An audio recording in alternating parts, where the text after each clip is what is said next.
So we just connect because we all have things in common. We all go through life. Nobody goes through life flatlining. No, flatlining is not very good. Nobody goes through life, the opposite to nothing life. dramatic happening to them. Okay, we all go through things, and then we can connect and relate to each other through that those experiences. So I'll start off with my life because it's everyone likes to know a little bit about background about people. So I actually was conceived in Casablanca, Morocco, and I was born in southern France and migrated to Australia when I was 5. So when we came to Australia, of course, I've got a bad knee. When we came to Australia, none of our family actually spoke any English. Okay, so we had to start fresh. No relatives here. We left all our family members behind in France and Spain. So my mother was Spanish and my father was actually born in Casablanca, Morocco, which is all French. So we came to Australia, and for me it was good because when you're 5 you start kindergarten, and in the kindergarten you learn to read and write. So, that was great for me. My brother was older, so he probably had a harder time. So that's a catalyst of my story, that first big change in my life, going from the security of being a young girl surrounded by lots of families. My father, there was 8 siblings, and so there was a big family. My mother not so much, she had just the 2 other sisters. But that was all taken away. But not only that, we were in a foreign country, didn't know the language, went to school, sat there and thinking, I don't know what this teacher's talking about. And kids would come up to me in the playground talking, and I would just how you still have visuals, talking and their mouths moving, and I'm looking at them like a big dummy. So they just thought, oh, she is a dummy. And so then that's when those feelings of isolation started, the feelings of not belonging, and then the feelings of, then I was bullied as well. So that even makes you more isolated. So that was my main catalyst. That was what we had to learn there. Now it's funny because once I learned English, my passion was storytelling. That's the only thing I was good at school.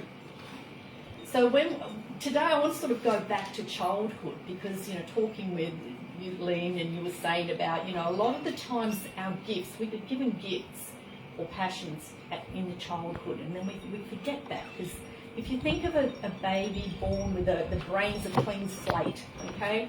Clean slate, like a computer hard drive, and then it starts getting filled with all this stuff.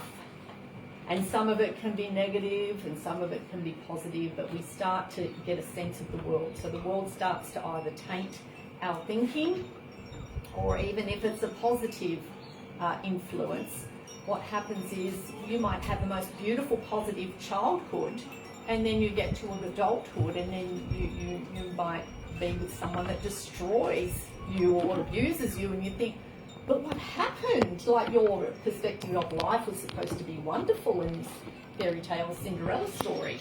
Or you might have had a really abusive childhood and then come out the other end. So one way or another, we have a journey. So part of our story arc, we use this journey. Now, funnily, when I said that my gift was storytelling, you don't pick these things. I think they pick you. Because I didn't realise this for a very long time. My parents were the generation where you just don't talk about your life. They don't talk about their life. We left everybody back in Europe, so I didn't know much about anybody. They just didn't talk. But what I did find out later is my mother's maiden name, she's a Spanish one, my mother's maiden name was Escribano.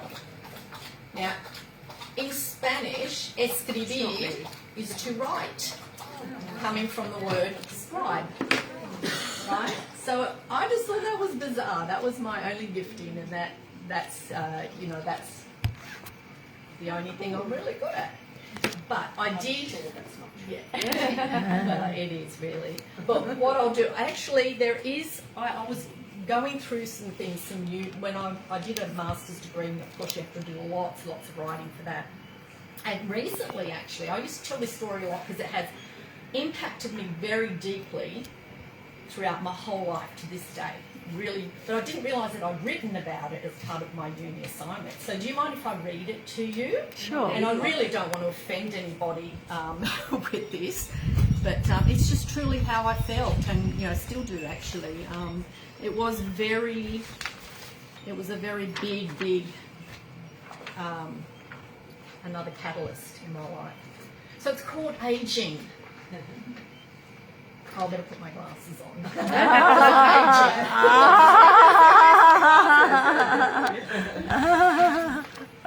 Okay. 17. Carefree. It would have been stupid of me to turn down the job at the nursing home. The money was good. 3 hours work after school, a couple of days a week. The only drawback was that I was located in the hospital ward.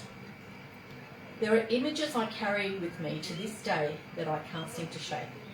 A clock ticking, lifeless eyes, broken bodies stooping forward, gnarled, bruised hands reaching out, wrapped in silk-thin skin that would rip at the slightest bump. Groaning, scary groaning, restless spirits trapped in the decaying body. A clock ticking, a clock ticking, a clock ticking. Waiting, fear, death. I always ran out the door when my shift was over. I jumped, sprinted, breathed long and deep. I had to shake the smell of death away from me. I vowed to die young. I didn't want to live past 30.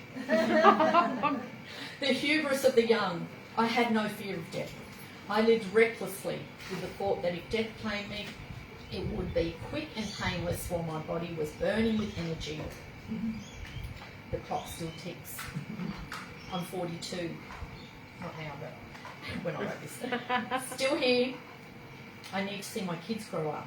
So I've given myself until 67. I burn myself out because there's not enough hours in the day to do everything I want to do. My energy is diminished. I feel old. I feel old age scratching. Enough to keep me uncomfortable. Botox, facelift, age gracefully. Try saying that while you're looking in the mirror. Vanity? Must be. Aging bothers me a lot. I don't want to be sickly and useless, waiting for death, hearing the clock ticking. I can't shake that nursing home out of my mind. I should have never taken that job. Wow. Oh. Wow. I know all about that.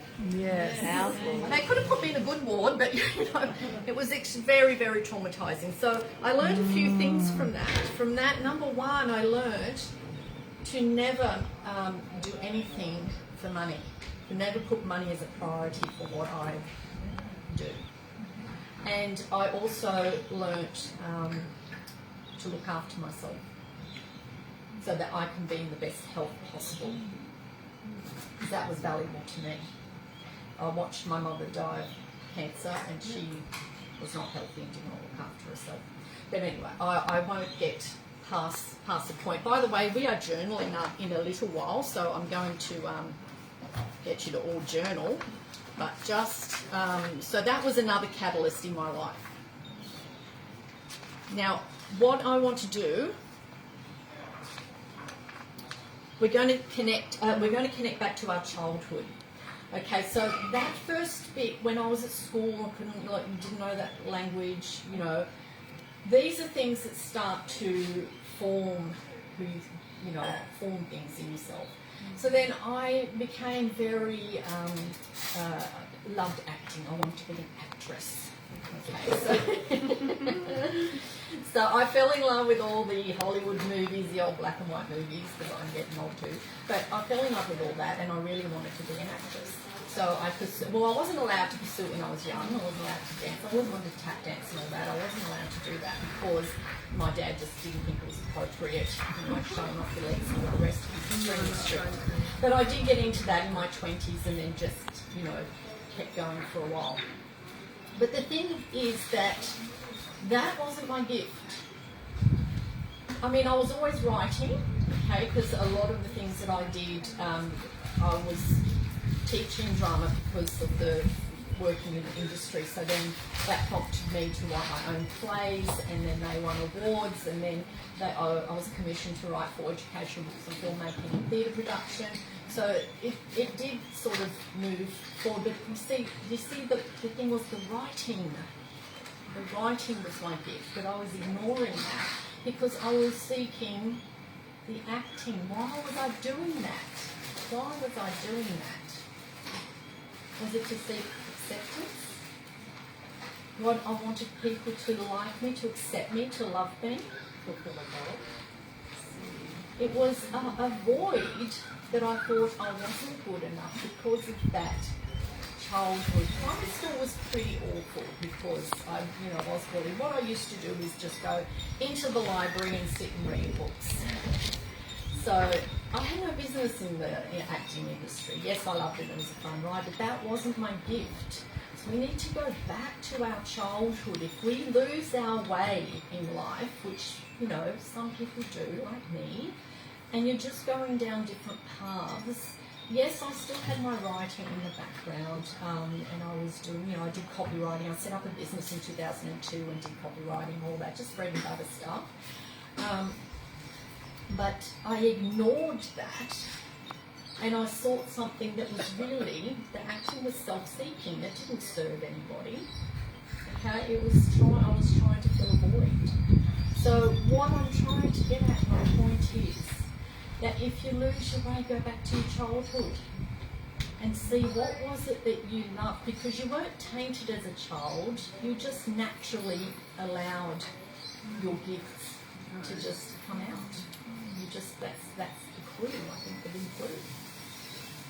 So there I didn't have any business being in acting, and the fact is that, look, when we did come to Australia, we were left at home from the age of 5. We went to school, my parents wanted to get established, so both my mum and dad worked. Dad didn't want mum to work, but she did. So we were alone, and of course we went to school, and we don't understand anything they're saying, we're just going to stay home. And we didn't bother going to school for a while, but we got busted. But the point was that the gifting there, I lost my train of thought. The gifting with my writing was there all along. The clues were there all along. The teacher would read out my stories in front of the class. Right through high school, I would get top marks. It was all there, and I was ignoring that because I was trying to fulfill a need elsewhere. Okay. So now how to relate this whole story and character arc to your business. You all are here because you care about people, and you care about the environment, you care something deeply, and you want to do something, impact change, right, Aldwyn? You want to impact change. So that, when we're thinking of how are we serving others, that's when that joy comes out. That's when we know we're living our purpose. That's when we know, because it's not all about us anymore.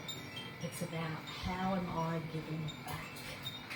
So we're not focusing on ourselves. And when we do that, we get back that love and the joy that we've done something that makes us feel good. Do you agree with that? Yes. 100%. So this is what I'm getting, the vibe with everyone here. Everyone's just trying so hard to make everyone happy and enjoy the sessions, and that's just beautiful. I just think that's beautiful. So look, I teach memoir writing workshops now. As I said, with the writing came back, okay? I let go of the acting because I knew in my heart that that's not really what I wanted to do. Oh, that was the point I was trying to make before, and I lost my track. As I said, when we came to Australia and then we decided we weren't going to school anymore, okay? Now I lost my track again. I can't believe I did that. I was going back to the memoir thing. It'll come to you. It'll come back. It'll come. I know, isn't that annoying? I really like your dress. Yeah, it's a beautiful dress. It's my uniform when I Richard love talks. it. I just realised it's all books. It's all books. It's all books. So yes, going back to what I was meant to do, and I wasn't meant to be doing the acting. And that was the point I was trying to make, and I keep losing that point. So maybe that's trying to tell me that don't bother with points, not relevant.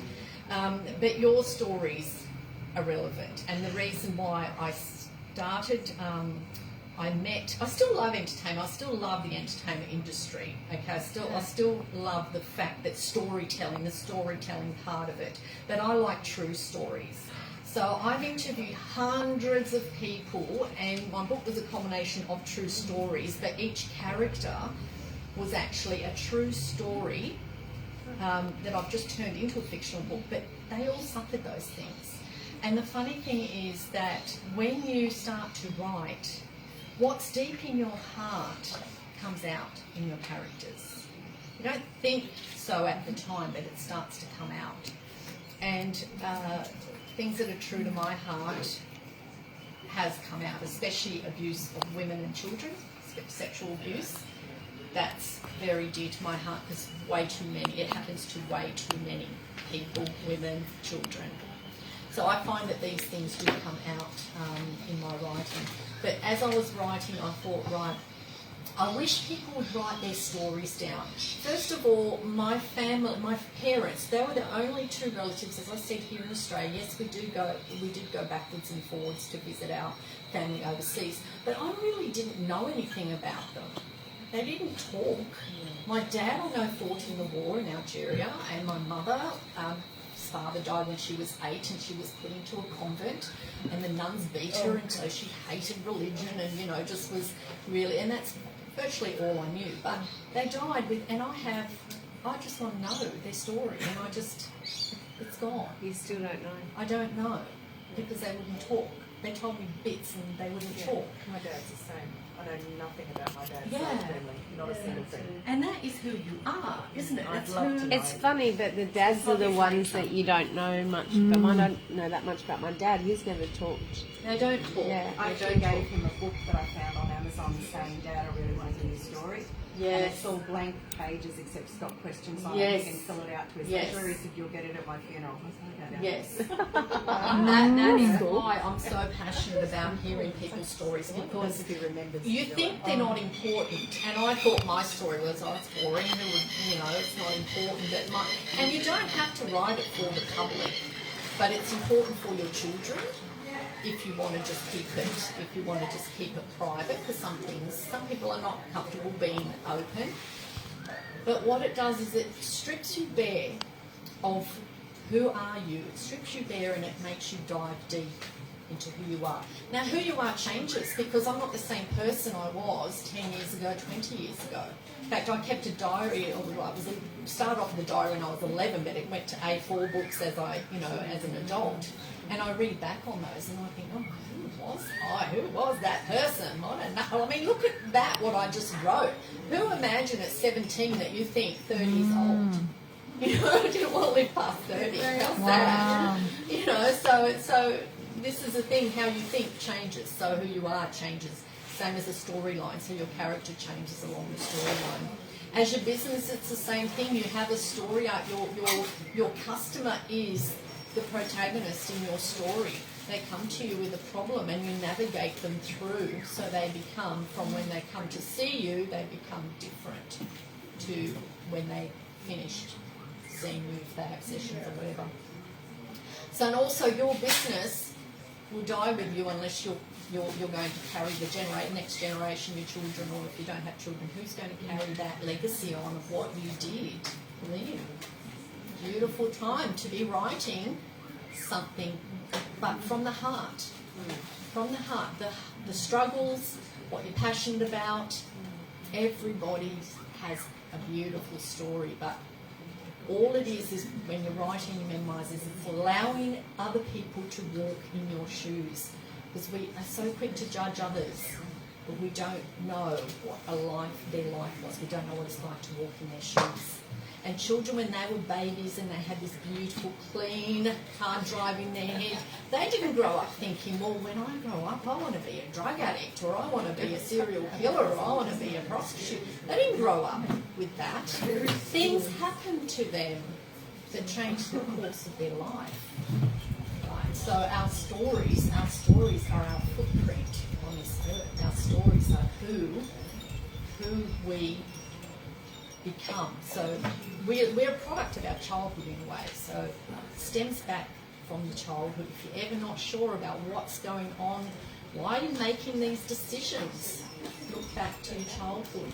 And I do the memoirs, and I love doing them because I see these light bulb moments in people when all of a sudden they say, oh, now I understand why I act the way I do with men, around men. It's because this happened to me in my childhood.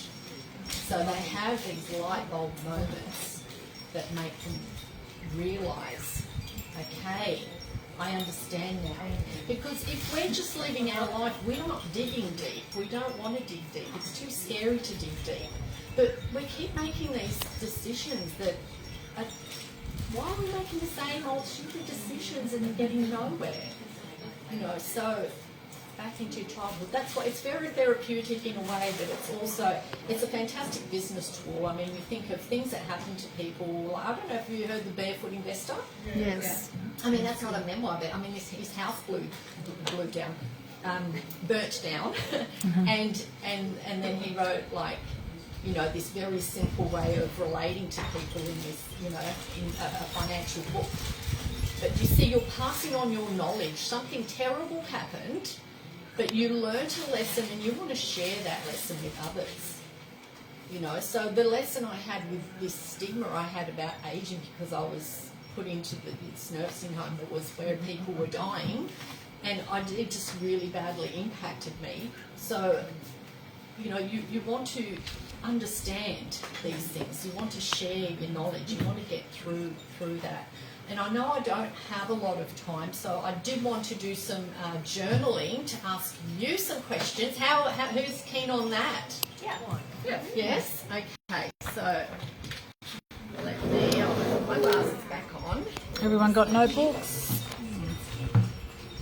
Yep, you got notebooks. Notebooks. And this is the thing, there is no story without a character.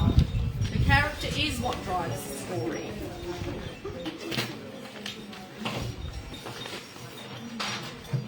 Okay, if you have your journaling books with you, and we can share, because you know, this is the beautiful thing when I do my workshops and then we share. We don't have to share, but when we share, that's where the connection and the magic happens. We share our thoughts. So, okay, our first one, and let me know if I'm running out of time, but what did you love to do as a child? Paint. Art. Okay, write it down. Write it down.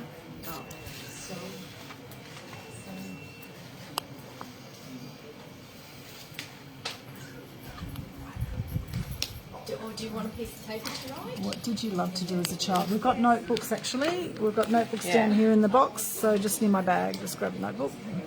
Here's a pen. What did you love to do as a child? Those watching us on Facebook Live, what did you love to do as a child? Let us know in the comments. We've got Elizabeth Ray here, Julianne, Jay, hello, Juliana.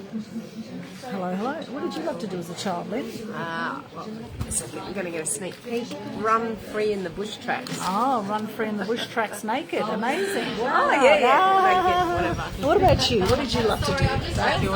What did you love to do as a Ashley child? has to go, but look, these are just, if you do need to go, I also love if you just start writing your stories, nice. story and you've never written a story before, you're going to waste an awful lot of time because people just don't understand. First of all, don't understand what publishers are looking for. You need to make your story engaging. You need to have a structure. You need to have a theme. You need to have some sort of, and you need to know your market, more importantly, because it's one thing to write a book, you need to sell your book. So I have just a very 1.5 hour workshop that I do online. It's only $35 that I just do online. So there's a QR code there if you want to look at it.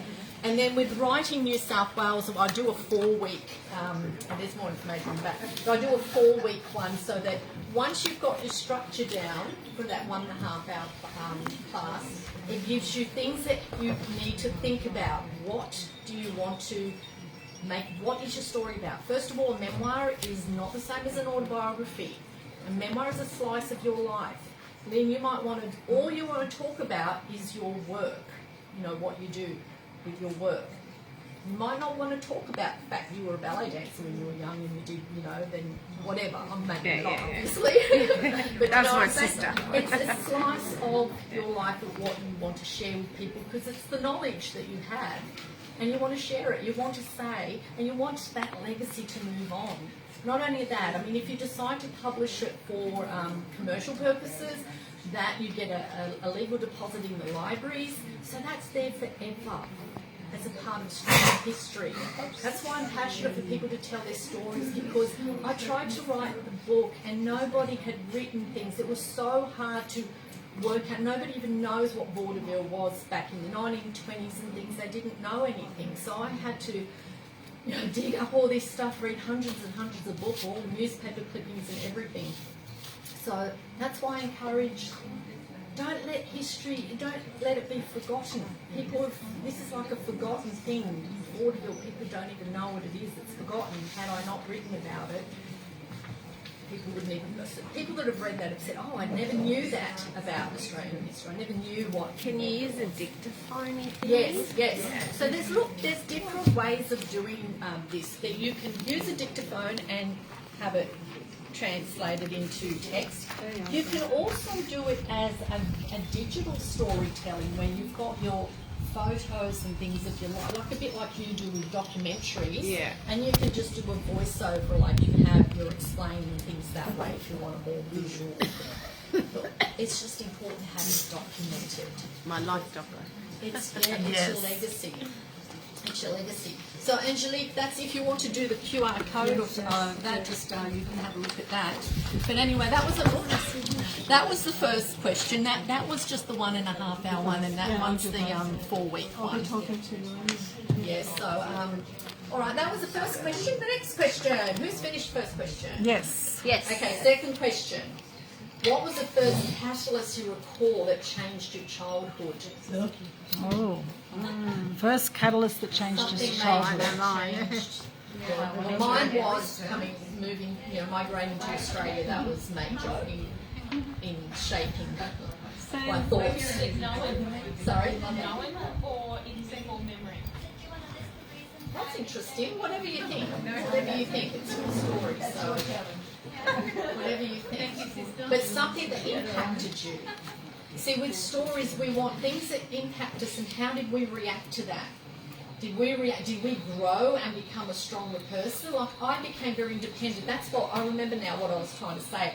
I became very independent because, as I said, my parents both worked. Therefore, there was no daycare back in those days. So we were left home alone.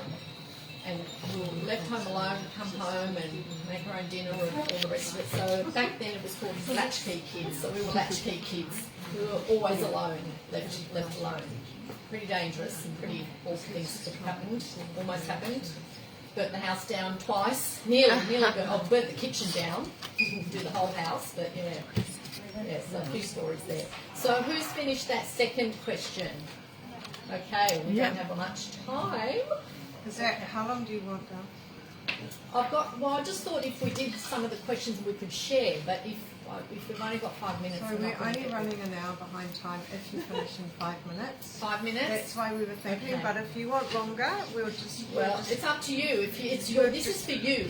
This is not about me now. This is you sharing something. I reckon go through them and then we'll see how much time we Go through them. Okay. So what did you dream of doing as a child? And did you take that to adulthood? What did you dream of doing as a child, and did you take it through to adulthood? Let us know your answers in the And chat. write down, who do you think you are? Who do you think you are? Who And do you that's think very you are? interesting too, because if you ask somebody else to write, who do you think Aldwyn is, or Lynn is, or Jacqx is, they would probably have a completely different answer to you.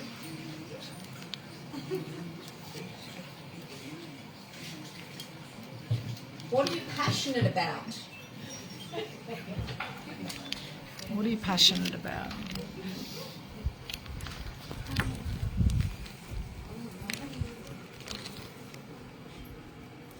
which is more or less what do you think your life's purpose is? You can say the same sort of thing. What do you think your purpose is? And why did you choose the business you're in? Why did you choose the business you're in? Or did the business choose you? Great questions. I'm sorry to go so fast. Yes, that's okay. They can watch the replay on my live video later. Do you suffer from imposter syndrome? What's that mean? Imposter syndrome. And explain your answer. Imposter syndrome. As if you Or don't you could feel say worthy or... fake it till you make it. Imposter syndrome. You don't, you feel like you're faking it till you make it.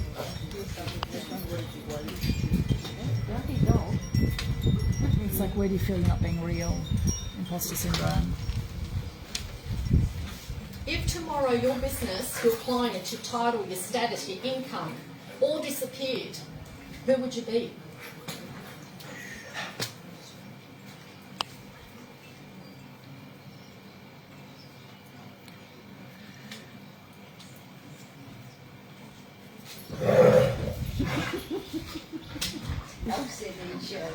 Oh, stop being like that. You're like a probably not.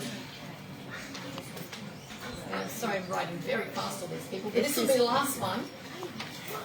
Write down a time you were at your lowest point and what actions did you take to overcome your situation? Okay. What actions did you take to overcome your situation? Great questions. And if anybody would like to share, that would be great. I can share. Right. You might get the same sort of story tomorrow. Won't be true. That's my obnoxious dog. Well, he's saying, tell your story. What's he saying? He's saying, go on, mummy. So, do you want me to answer those questions? Yes. Okay, so the answer to the first one, okay. So the answer to the first one, what did I like doing when I was a kid? Running free in the bush tracks. We got abandoned as kids too, Parents didn't come home. My dad never came home till really late.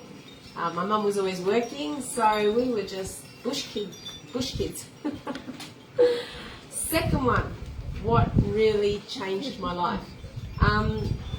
Two things were a big turning point for me. My mum was a wildlife carer, so we were always looking at wildlife, but I found a possum and it had been taken by a cat. So I had to be its mother. So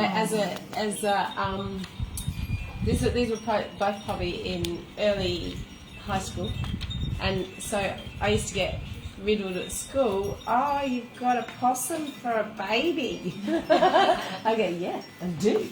And so then the biology teacher would go, I'm going to pickle that possum. And I said, over my dead body. Oh. So that was a huge turning point, because not just looking after the possum, but it would keep me up at night time, and it taught me how to astro travel. Wow. Because I couldn't sleep. So I was in a phase of not sleeping, staying awake. So I used to be able to leave my body and go flying all around the world, wherever I wanted to go at night, because he wouldn't let me sleep.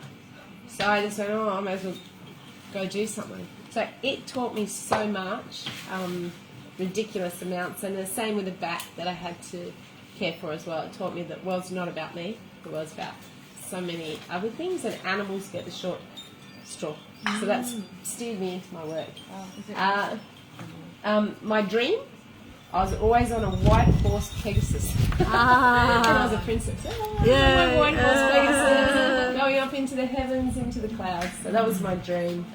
I'm a storyteller and a visionary. That's how I see myself. This one I've got deep connection, so I can't remember what that question is. What do I do in storytelling? I just wrote down the answer. It was 1, 2, 3, 4, 5. Number 5. Yep. My answer is deep connections. So Write down who you think you are. no, that's the storyteller visionary. So what's the one after that? Why did you choose the business you're in? Oh, so why did I choose? Because I'm a storyteller, I'm a visionary. So, and I choose it because I like exploring the deep connections of the planet. So that's what I like to talk about. I think you said, do you ever fake it to make it? I wouldn't know how to fake anything. I need to learn to fake more. No, you don't. No, you don't need to do that. I don't know how to But fake anything. that's what the world tells us to do, doesn't it? We're told, like, instead of being our authentic selves, we're told, well, if you want to be successful, this is what you have to do. So they strip away our authenticity, they strip away our passions and our, because you've got to do it this way. This is what success is. But the truth is that success, and I think Earl Nightingale said this, success is doing what you love doing. Nothing to do with money, position, power, none of that. Success is doing what you were meant to do, your purpose. And I think that's exactly what I need to do, is tell the truth about what I see, about the deep connections, because that's my DNA print. So I don't know how to go off that, so I don't know how to fake anything. So that's why I'm not a very good marketer. Right. I'm the worst marketer here on the whole thing, aren't I, Sarah? Work in progress. You don't have to fake it to be a good marketer. In fact, good marketing is authentic. Oh, maybe I'm a great marketer. I just You are. don't know it yet. You did your first live. That's all you need is a structure. Okay, that I need structure. Yes. I can help you. That's where I go off the rails. And you did do your first live video the other day. I did. And you've done a lot more I since. didn't even know. Yeah. I've got no too real. I think that was the answer to that one. And what would I be? Was that the question? I've got same person. Oh, if I lost all my money, because Oh, yes. yeah, I don't Same really. person, that's I've never great. focused on money or status, so great. I think I'd still be the You're same. the perfect example of being who you are. Stripped air. You don't put on any airs. You are what you see is what you get. I'm still trying to work out what I do when I grow up. Then I'll know what I can do. Then I can fake it and do all that stuff as well. And my biggest hurdle in life, I think it was, is the last one. And how did I deal with that? I had a relationship with a gaslighter. So for me, who's a truth seeker, to have someone that I couldn't understand or couldn't see exactly what they meant, and they would do one thing and there'd be other things going on. I think that gaslighting just messed with my mind so badly for some time that I didn't know I was after Martha. So I kept thinking, oh, it's me, I'm the problem. Okay, how do I fix this? So I'd keep going in trying to fix that relationship, and it was a relationship I should have walked away from a long time before, but finally I let it go. Yeah. So that's finally, after a long time of stepping in and feeling guilty for the kid that was in the middle or the two parents that were fighting, I finally let that go, and I said, that's actually not my problem. Walked away from it, and ever since my life's been so happy because I realised what it's like to be trapped in gaslighting. Yes. So that's it. Wow, well done, Yeah. Lynn. Does Nice anyone else share. want to share? Does anyone Very else quickly, want to share? if we have Even any other it's one or shares. two question, like even if it's just a few. Keep it really short now. Karen? Really Can short. we keep it short, please? Yeah, we have to okay, wrap up. So no, have to wrap up. no more. No. Does anyone? Yeah, we really want to I wrap could up. say just a few, but now that I'm at the age I'm at, but as a child, I loved painting. Oh, I loved painting and drawing, and I was in a very fantasy world. And a few of you might know that apparently I had a hearing loss that I wasn't aware of at the time. So I retreated into that world of art and what have you. And as I got older and became more aware of things like that, I thought, yeah, who am I? You know, I just couldn't figure it out.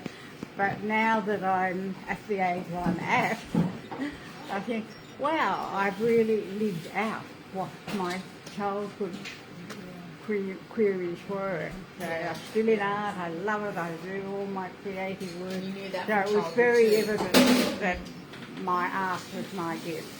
Yeah. That's about all the rest of it. So that's, yeah. Fantastic. Thank you, Dale. Well done. Thank you, guys. Yay.